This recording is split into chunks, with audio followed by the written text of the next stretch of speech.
Hello there and welcome to the Mindfulness Zone. Before I begin, I would just like to say that there are a number of meditations and podcasts available at www.mindfulness.zone.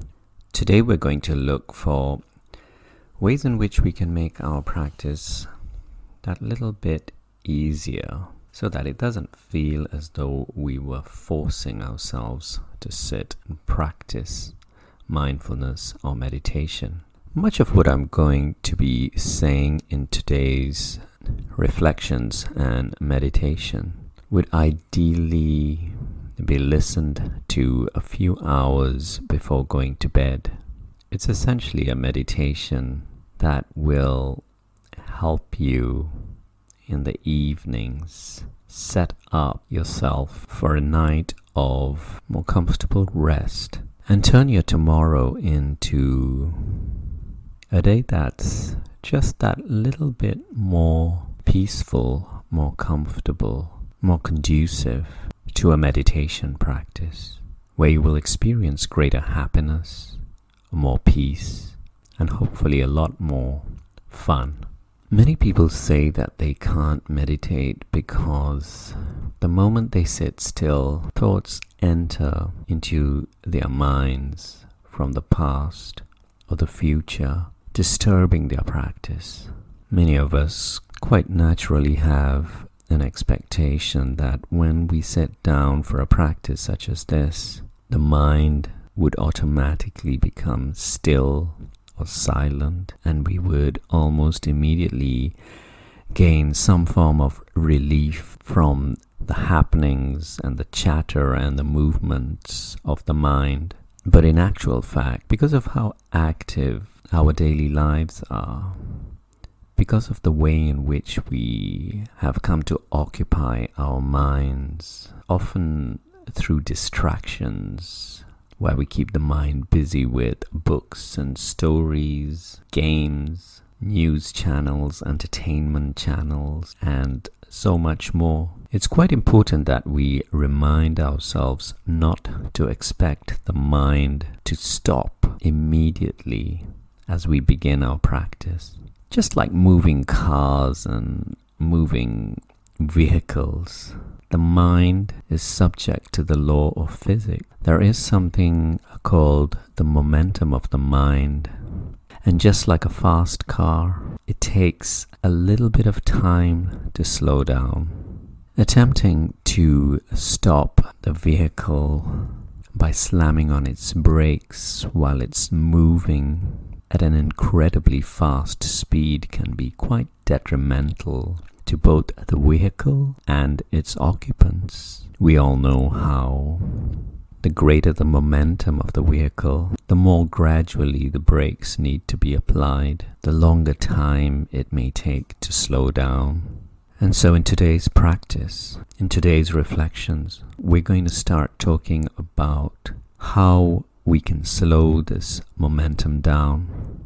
And we simply start our practice by observing this momentum. We begin our practice by observing the movements of the mind. The practice of mindfulness and meditation is a practice which has been developed over thousands of years to help us in the slowing down of the thought process. It's where we learn to develop a new relationship with the mind, a new relationship that is based on the observing of the mind from a space that's much larger, much kinder, and so much more wiser than the thought process itself. I like using metaphors at times like this to describe this process. And one of my favorite metaphors is that of seeing our thoughts as clouds and seeing our true selves as the sky and the space around these clouds. Today we'll learn how to slow the momentum down so that we can first begin noticing the gaps between the clouds, the gaps between the thoughts. Through habit, we have identified ourselves as the clouds, forgetting that we are actually the sky and the space around and between these clouds. Through habit, because of the way in which we identify ourselves with the clouds and as the clouds, we become affected by the shape of the clouds, the color, and sometimes affected quite badly where the clouds are gray and stormy, all the time forgetting that we are the sky and the space that surrounds this cloud, that our true form is vast, large and spacious, that we are not the clouds. The practice of mindfulness is a practice where we learn how to slow down the movement of the mind, the momentum of the mind. In today's practice, we're going to get some help from this process we call sleep and rest. I would like to put it to you that while we sleep, whether it's the sleep we get at night over a number of hours, or simply a short nap during the day, the momentum of the mind slows down significantly as we sleep. Because sleep is like a pause button. It's like the stop button on your DVD player or your streaming device.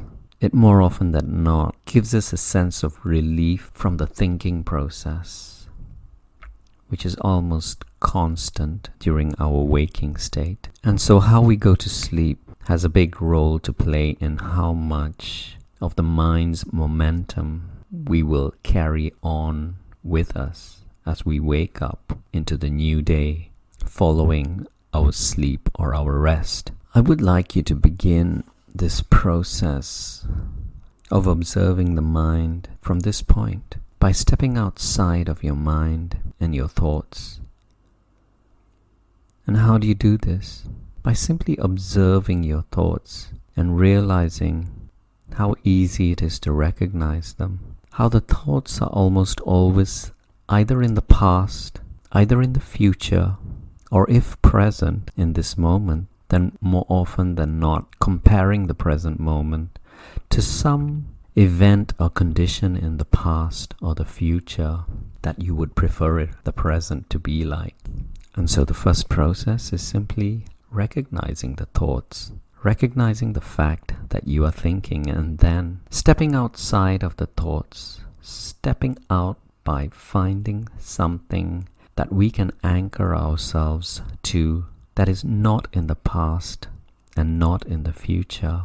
And in today's practice, we're going to see if we can align ourselves to our physical bodies through the sensations that we can feel, through the senses in our body, using our senses as doorways into this present moment. For example, what can you see right now?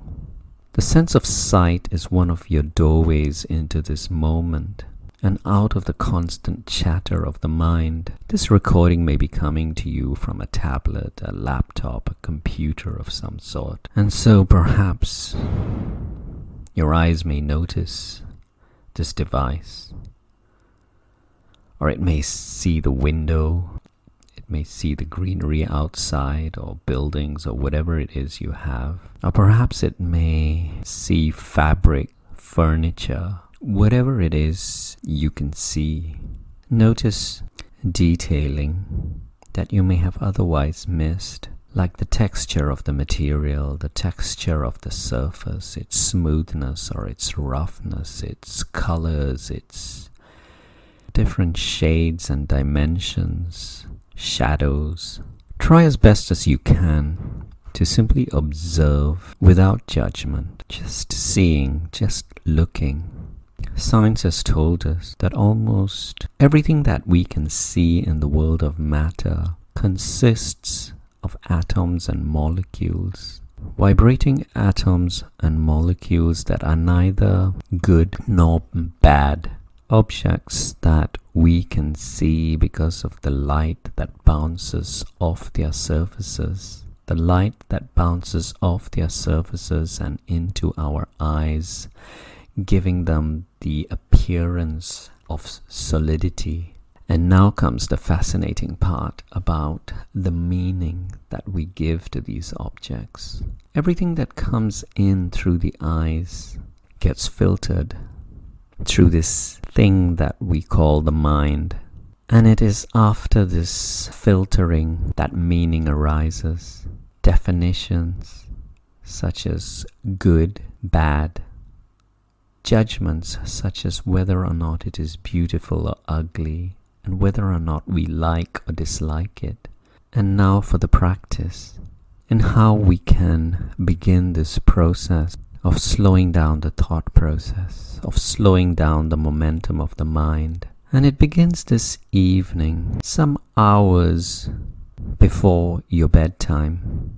This evening, as bedtime approaches, we are going to set about an intention that what we would like to do is to simply slow the momentum of the mind down just in time for bedtime, so that when we do get into bed and fall asleep, we will be able to take advantage of the rest period and awake with a much slower momentum, with a much slower thought process, with much more stillness than in the previous morning, so that we might start the new day in the way we would a new life, carrying less of the habits from yesterday and earlier on in our lives, whether it's less sadness, less of the heaviness, more happiness, more peace, more kindness, less stress, always relative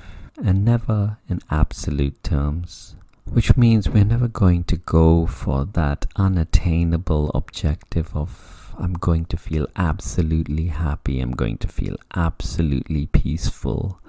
We're just looking to make little baby steps whereby we simply feel that little bit better than we did the evening before, the morning before, because this is known as a practice, and that's what practice is all about. Gradual improvements in the way we feel, in the way we act, and in the way we do things. And because it's a momentum that we have carried throughout our lives, we do not begin this practice with the expectation that we will go from sadness to happiness or from depression into joy immediately. We want gradual shifts, gentle and slow. We will observe patiently and with less judgment, perhaps even with an absence of judgment, observing all judgments as we would a part of the momentum of the mind, a part of the thought process. And in this way we can never fail in this practice, because even the word failure becomes a part of the thought process, becomes a part of the mind. And in order to fail, in order to be a failure, there has to be some standard against which to compare ourselves to. In today's practice, we are present in this moment and witnessing from this moment, where there is only one moment.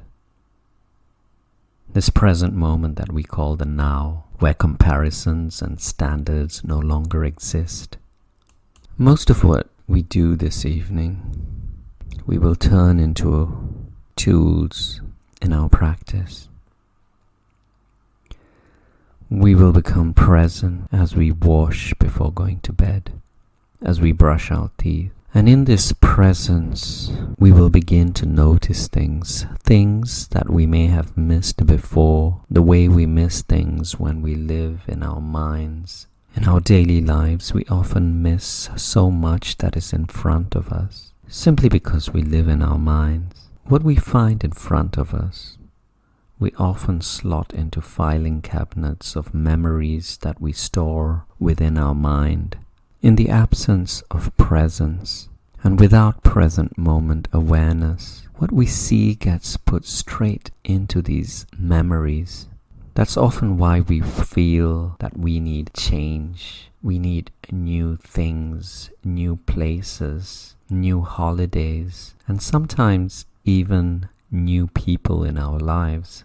Often so that we can see, hear, taste, smell, and feel more without the interference of the mind. The travel industry, The holidays we take, the holidays we book, they're often examples of the way in which we seek new experiences through our senses, just so that we may momentarily step outside of our thought processes.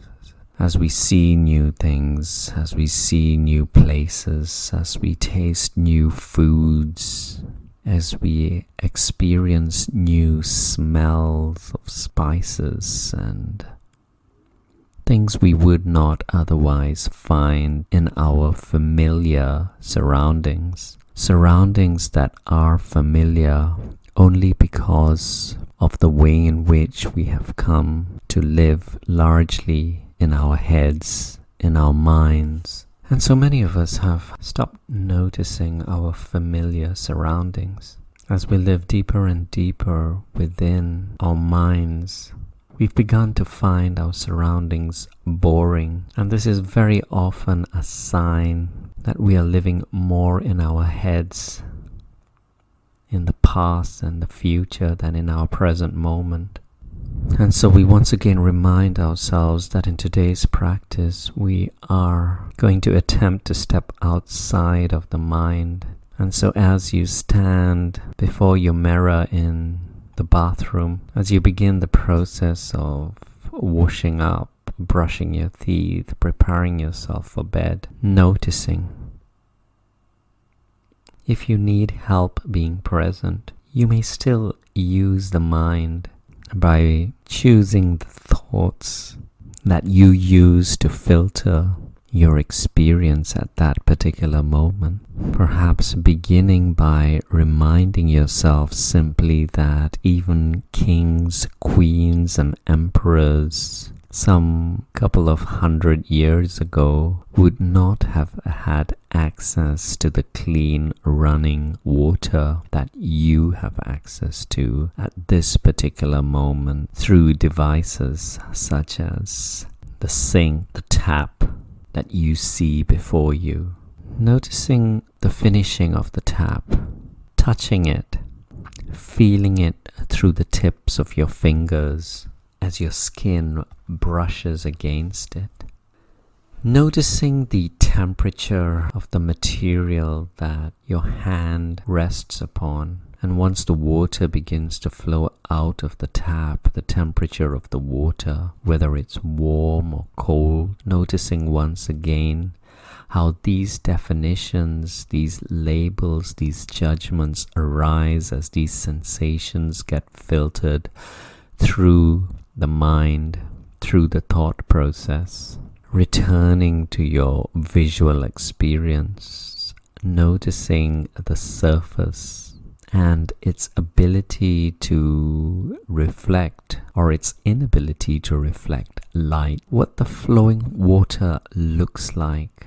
Is there a scent of soap, the scent of the toothpaste that you might be using, the color, the texture, the using of the tap, the picking up of your toothbrush, the coordination involved in pressing out the toothpaste or pushing a button that releases the toothpaste onto your toothbrush. The incredible coordination involved between the muscles in your right hand and your left hand, the movements, the ability to reach out and touch the tap, using your sense of touch, awakening your sense of touch, so that you truly experience the surfaces, the temperatures, the different dimensions that enter into your experience through the tips of your fingers, and then breathing deeply and becoming aware of your breathing process, aware of all the experiences and sensations that surround every breath that enters into your body and leaves your body through your nostrils. Perhaps even noticing the rising and falling of the stomach wall as you breathe in and out. And then if you're not yet completely overwhelmed by all of these sensations, then noticing your feet and the way in which they support your body, If you're standing still or if you're walking and moving, noticing the points of contact between the sole of the feet and the flooring, or the carpets underneath, or the socks that cover your feet, through which you may still experience the flooring or the carpeting underneath. And if you are moving and walking, noticing the points of contact and how they shift as the balance in your body shifts through the soles of your feet, how your arms move as you walk, focusing on the feet, the legs, the knee joint, and the movement. What we're seeking to do is slow things down. And so it might be a good idea to avoid your emails, your digital device with their news bulletins, and anything else that may activate your mind. Essentially, standing back from all those things that you know could stimulate your mind. And so perhaps staying away from that book that might disturb you, and instead perhaps focus on books, whether tangible or audiobooks, that may activate your sense of awareness. Any of the material by Eckhart Tolle comes to mind. I have recommended a few different books for this on my website, mindfulness.zone, so please feel free to check out those resources. And at some point in the evening we will be moving towards the bed, and at this point we would let the process of getting into bed become a part of the meditation, a part of the process. And so now for the nicest part of the practice, finding your bedroom and climbing into bed. Perhaps first ensuring that your digital devices are mindfully turned off or silenced. Unless, of course, that causes more stress in you because you have vulnerable family members who may need to reach you through the phone, or simply because of the way in which you have formed habits that have led you to believe that the phone is simply an extension of your body, of yourself. And so we're not here to force, to cause any form of discomfort or alarm. We're here to remind ourselves that we are not here to force ourselves. We're not here to push ourselves past our comfort zones. But we can turn it into a practice in itself. This act of switching off the electronic device, or perhaps even just switching on the silent mode on the device, even this can be turned into a practice of becoming more mindful, more aligned, and more still in the present moment by simply observing the beauty of the device, its design, the smooth finish, the straight lines, and the weight of the device.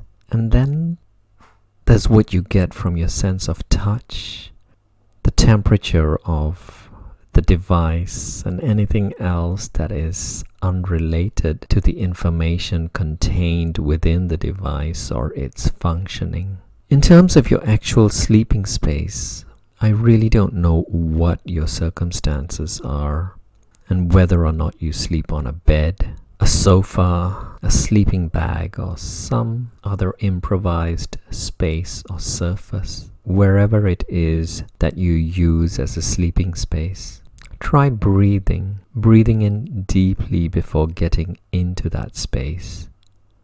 Just anchoring and centering yourself into your body, and for those brief moments, once again outside of your mind. And now for a whole new chapter. And for this chapter, we begin with an intention that I would like to lie down in bed and find the most comfortable position, which will then possibly be my doorway into a night of restful and peaceful sleep. So at this point, we are not even bothered whether or not we fall asleep, how deep the sleep is going to be. And so not jumping ahead doesn't matter at all whether or not we fall asleep. And we don't mind whether or not that happens. Right now, the intention is just to find that comfortable position so that we can just lie down and give the body the rest that it deserves. So we begin to tune ourselves back into our bodies and feel our movements towards the bed. The shift and the weight within our body as we surrender our bodies to our mattresses.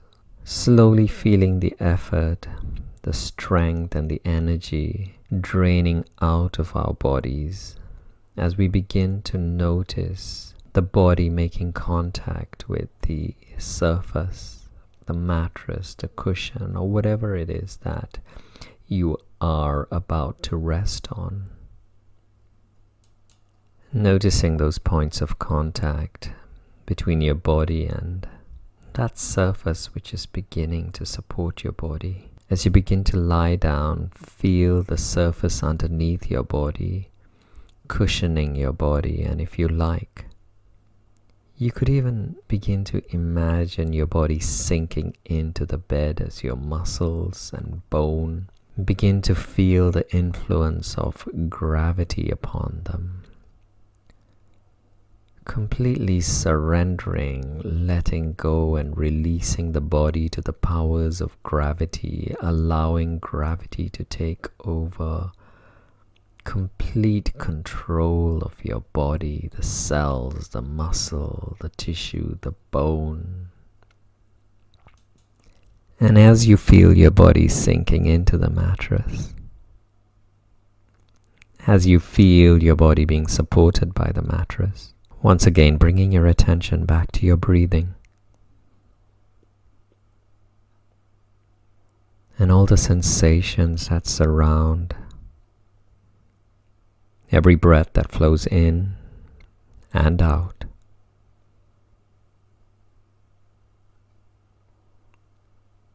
Allowing each breath inwards to represent a new beginning, a new start, a new birth.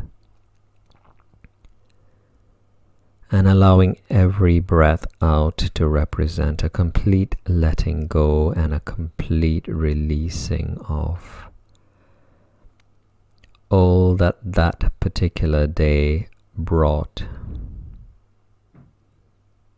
through the various experiences, completely releasing, letting go of all that we have no use for. In fact, completely releasing everything as you feel your body becoming heavier and heavier. Every breath in, a new beginning. Every breath out, a complete releasing, grounding you deeper and deeper into the only moment that ever truly exists. That moment that you have come to know as the now. That moment that through our practice we are becoming more and more familiar with.